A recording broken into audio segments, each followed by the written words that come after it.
A bomb blast in Bangladesh, in Dhaka, amidst the national turmoil in that country. Confirmed report इस वक्त मुझे मिल रही है, ये बहुत बड़ी खबर हो सकती है। बांग्लादेश में बम धमाके की खबर आ रही है।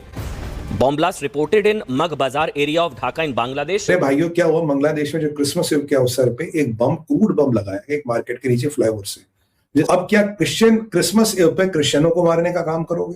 पहले हिंदुओं को मारने का काम करते थे, फिर बीएनपी के मुसलमान लोग लीडरों को मारने का काम करते थे। ठीक है, अवामियों को तो अवामी लीग वालों को तो तुमने खूब मारा, खूब जानते हैं कि बांग्लादेश में मॉब लिंचिंग हुई, अभी वहां वायलेंस हो रहा है, प्रोटेस्ट हो रहे हैं, वहां की मीडिया को भी सरकार कंट्रोल कर रही है और बहुत ही बुरे हालात है। और इन सब हालातों के बीच अभी जो विजुअल्स आ रहे हैं, अभी जो फोटोज और वीडियोस आ रहे हैं, को चाहिए जितने बांग्लादेश के लोग उनकी कंट्री में रह रहे हैं, चाहे वो लीगल तरीके से रह रहे हो, इलीगल तरीके से रह रहे हो, लेकिन वो बंगाली हैं, बांग्लादेश के। भारत को चाहिए एक एक को पकड़ के जो है ना बॉर्डर के दूसरी तरफ निकाले। अगर मैं होती, मैंने तो एक एक बंगाली को पकड़ के, एक एक बांग्लादेश के एक एक को पकड़ के जो है ना बॉर्डर के दूसरी तरफ छोड़ना था कि भाई आपको अगर अच्छे नहीं लग रहा है भारत में, अगर आप भारत को समझते हैं भारत नुकसान कर रहा है या टू नेशन थ्योरी व्हाटएवर जो भी उनका प्रॉब्लम है, अगर इतना प्रॉब्लम है तो सर ये आधे से ज्यादा जो बांग्लादेश है वो तो भारत में रह रहे हैं, किस लिए? बड़ी खबर है, बांग्लादेश के ढाका में बम धमाके की खबर है। ये मोग बाजार फ्लाईओवर, माग बाजार फ्लाईओवर है, उसके पास ढाका में ये बम धमाके की खबर आ रही है। साथ साथ उनको भी कह दिया कि सुनो भैया, जो लोग बांग्लादेशी हिंदुओं के समर्थन में नहीं आए थे ना, वो जब हम बांग्लादेशी रोहिंग्याओं को जब यहाँ से निकालेंगे तो बचाने मत आ जाना। देख रहे हैं ना आप कि पूरा भारत इस समय कैसे एक हो गया है। दो दो टके के बंगाली किसने निकाली थी ये टर्म? हमने निकाली थी ना। तो उसके बाद भी हम ये बात कर रहे हैं कि हम बड़े अच्छे थे और वो तो हमसे अलग नहीं होना चाहते थे। भारत ने साजिश की, हमें भारत ने कहा था कि हम उन्हें 2 टके के बंगाली का करें या। नमस्कार दोस्तों, जय हिंद। बांग्लादेश में क्रिसमस वाले दिन में एक बड़ा धमाका हुआ है जिसमें 1 लोगों की मौत हो गई है और कई लोग घायल हो गए हैं। ये ब्लास्ट ऐसे समय पे हुआ है जब उस्मान हादी के भाई ने हाल ही में माना है कि उसके भाई को यूनुस सरकार ने मरवाया है इलेक्शन टालने के लिए, जिसके बाद से ही यूनुस के खिलाफ लोग खड़े हो गए हैं। वही बांग्लादेशी जिसने शेख हसीना को हटाने के लिए दंगा किया था, वही अब यूनुस को चेतावनी दे रहे हैं और बोल रहे हैं कि जो शेख हसीना के साथ हुआ था वही तुम्हारा भी होने वाला है। वही अब दूसरी और अमेरिका ने भी अपना हाथ पीछे खींच लिया है और यूनुस को लताड़ लगा रही है। इन सब के बाद से ही यूनुस के बात पे बोल बदलने लगे हैं और वो भारत से अच्छे संबंध करने की कोशिश कर रहे हैं। ढाका के मोग बाजार में हुए इस धमाके में श्याम नाम के एक लड़के की मौत हो गई है। धमाके के वक्त बाजार में मौजूद लोगों का कहना है कि शाम को सप्लाई ओवर के ऊपर से बम फेंका गया था। इस धमाके से पूरे क्षेत्र में दहशत फैल गई है। बताया जा रहा है कि जिहादी बम फेंककर तुरंत फरार हो गए थे, जिसमें लोगों में भय और असुरक्षा का माहौल बन गया है। पाकिस्तान नहीं चाहता था कि चुनाव हो और इनको चाइना का गोहेड मिला कि फिलहाल चुनाव मत करो। और पाकिस्तान का भी इंटरेस्ट क्या है मैं आपको बताऊंगा। बांग्लादेश में कह इंटरेस्ट मत, मतलब चाइना का गोहेड मिला, काम किया आईएसआई ने, काम करवाया आईएसआई ने, चाइना का काम कर, सीआईए को इसमें से बाहर रखा गया। कहानी क्या पाकिस्तान, अभी बांग्लादेश की कहानी क्या है, become a cesspool of vice, cesspool of, क्योंकि यहाँ एक कहावत है ना, too many cook spoil the broth. यहाँ दुनिया भर की सारी एजेंसियां बैठी, यहाँ सीआईए है, यहाँ MI6 इन ऑल प्रोबेबिलिटी है, यहाँ आपका ISI है, यहाँ चाइनीज इंटेलिजेंस है, टर्किश इंटेलिजेंस है, और हमारे भी कुछ भाई बहन जरूर होंगे जो भारत माँ की सेवा कर रहे होंगे वहां पे। ये है, तो ये एजेंसीज का जो पावर प्ले होता है, इसमें अगर ये दो अपने विरोधी एजेंसी है, ISI हो गया, CIA हो गया, चाइनीज इंटेलिजेंस हो गया, तो ये अगर, और टर्किश इंटेलिजेंस होगा, कोई ऐसे प्रोजेक्ट है जिसमें ये साथ काम करते हैं, कुछ ऐसे प्रोजेक्ट हैं जिसमें अलग अलग काम करते हैं, कुछ ऐसे प्रोजेक्ट में एक काम करता है 3 चुप बैठते हैं, पर बहुत से ऐसे प्रोजेक्ट भी आते हैं जिसमें एक काम करता है 3 को तकलीफ होती है। कोई ऐसे प्रोजेक्ट होते हैं एक काम करता, 2 को तकलीफ होती है, तीसरे को ये मैंडेट मिलता तो उन्हें इसका प्रोजेक्ट स्कैटल करना है। इंटेलिजेंस की दुनिया ऐसे ही काम करती है।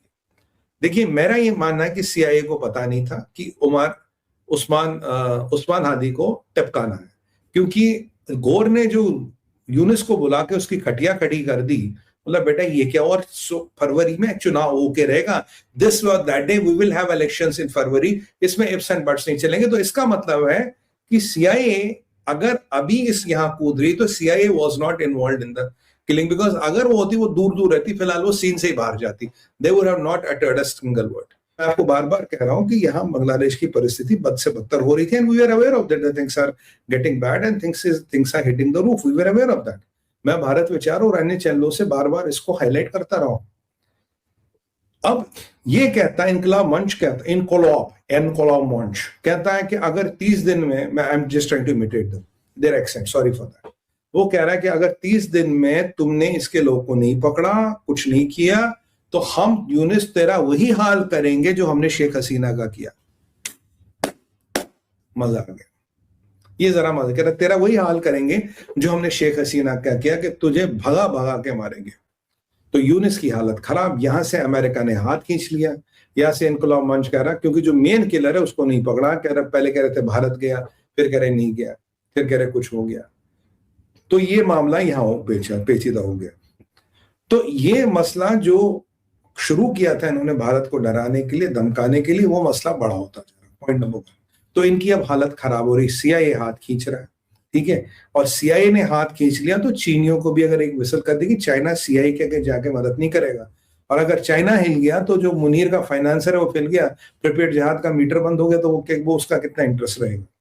एक ही इंपॉर्टेंट एस्पेक्ट है। दूसरा एस्पेक्ट जो हुई है डेवलपमेंट, दो और चीजें। अभी वहां एक बाजार है, कोई बाजार का मुझे याद नहीं, आज क्या है, 24 क्या होती है, क्रिसमस ईव, करेक्ट। तो मेरे क्रिश्चियन भाइयों को a very happy merry Christmas in advance and a blessed Christmas Eve. तो मेरे भाइयों क्या हुआ, बांग्लादेश में जो क्रिसमस ईव के अवसर पे एक क्रूड बम लगाया एक मार्केट के नीचे फ्लाईओवर से, जिसमें एक आदमी मरा है, वो भी बेचारा क्रिश्चियन है। तो अब क्या क्रिश्चियन क्रिसमस ईव पे क्रिश्चियनों को मारने का काम करोगे? पहले हिंदुओं को मारने का काम करते थे, फिर BNP के मुसलमान लोग लीडरों को मारने का काम करते थे, ठीक है। अवामियों को तो अवामी लीग वालों को तो तुमने खूब मारा, खूब पेड़ पे लटका के फांसी दे दी। अब ये जो लड़का मरा है अभी, ये बेचारा क्रिश्चियन है, क्रिसमस ईव के दिन क्रिश्चियन को भी मारने का काम हो गया। वेरी अनफॉर्चुनेट, हार्टफेल्ट कंडोलेंसेस, पर ये हुआ है, ये घटना हुई। और दूसरी जो मेरे को खबर मिल रही है, मेरे को खबर ये मिल रही है कि संभवतः मेरे पास कोई सोर्स नहीं है, मुझे किसी ने फोन नहीं किया, मैंने किसी को फोन नहीं किया, ना मेरी दादी सपने में आई, ऐसा कुछ नहीं है। मेरे को लगता है, मेरा असेसमेंट है कि भारत शायद कोई एक लिमिटेड मिलिट्री ऑप्शन प्लान कर रहा है। क्योंकि भारत के लिए ये क्यों जरूरी है, क्योंकि ये जो है आपका what you call this, Bangladesh ये सीधा अफगानिस्तान जा रहा है। There is no central force in the country which can hold the country together, and country will straightway become Afghanistan. और आपको इसको अफगानिस्तान में जाने के लिए 6 से 9 महीने का टाइम है। अगर 6 से 9 महीने में कोई एक्शन नहीं हुआ, जिहादियों को कंट्रोल नहीं किया, सीधा अफगानिस्तान बनाएंगे। किसी के बाप की बस की नहीं है फिर बांग्लादेश को कंट्रोल करना। अफगानिस्तान में जो पाकिस्तान अटैक कर रहा है, या जो मुसलसल पाकिस्तान और अफगानिस्तान के बीच में जो क्लैशेस चल रहे हैं, जिसमें कि पाकिस्तान जो है वो ये कह रहा है कि जी हम अफगानिस्तान में अंदर जाकर जो ठिकाने हैं TTP के, उनको निशाना बनाएंगे। उसके साथ ही साथ जो है अफगानिस्तान में अटैक्स किए जाएंगे, और किए जा भी रहे हैं, और कहा यही जा रहा है कि जी वहां पे जो टेररिस्ट हैं उनको मारा जा रहा है, जो कि पाकिस्तान में नुकसान कर रहे हैं या पाकिस्तान में आकर और लोगों की जाने ले रहे हैं। लेकिन ये बात मौलाना साहब जो कर रहे हैं कि जी यही कुछ तो भारत भी हमें कहता है, और भारत ने जो हमारे ऊपर अटैक किया था, या जो क्लैशेस चले थे रिसेंटली इसी साल मई में, यानी कि भारत और पाकिस्तान के दरमियान, तो उनको मौलाना साहब का कहना यह है कि उनको फिर आप गलत कैसे ठहरा सकते हैं, क्योंकि भारत ने भी जो पाकिस्तान में टेरर कैंप्स हैं उन्हीं के ऊपर अटैक किया है। उसके अलावा ना तो उन्होंने किसी सिविलियन को मारा है, और ना ही कोई फौजी ठिकानों के ऊपर, या कह लीजिए जो ना ही पाकिस्तान की आर्मी पे अटैक किया है। वो अटैक भी भारत के बकौल उन्होंने जो है वो जाहिर है कि जो टेरर कैंप्स हैं पाकिस्तान में उन पर किया था। तो मौलाना साहब की ये बात जो है वो यकीनन बहुत से लोगों को हजम नहीं हो रही होगी, लेकिन लोगों को रोका जाए उस वक्त तो पाकिस्तान जो है वो साफ इनकार कर देता है और कहते हैं जी हमारा कोई लेना देना नहीं है, नॉन स्टेट एक्टर्स हैं, आप खुद ही इनको रोकिए। और अक्सर तो हम ये भी कह देते हैं कि ये तो भारत ने खुद ही करवाया है और हमने कुछ नहीं किया, ये इनके अपने ही समझे कि कंट्री में बैठ के इन्होंने कोई प्लान किया है और इस किस्म के अटैक्स जो है वो हुए। इस किस्म की स्टेटमेंट भी पाकिस्तान की तरफ से कई बार जा चुकी है। लेकिन अब मौलाना फजलुर रहमान जो है, ना तो वो कोई छोटे मोटे जर्नलिस्ट हैं, ना वो कोई एक्टिविस्ट हैं, वो एक कह लीजिए काफी पुराने और मंजे हुए पॉलिटिशियन भी हैं, और साथ ही साथ एक बड़ी political party, religious political party को हेड भी करते हैं।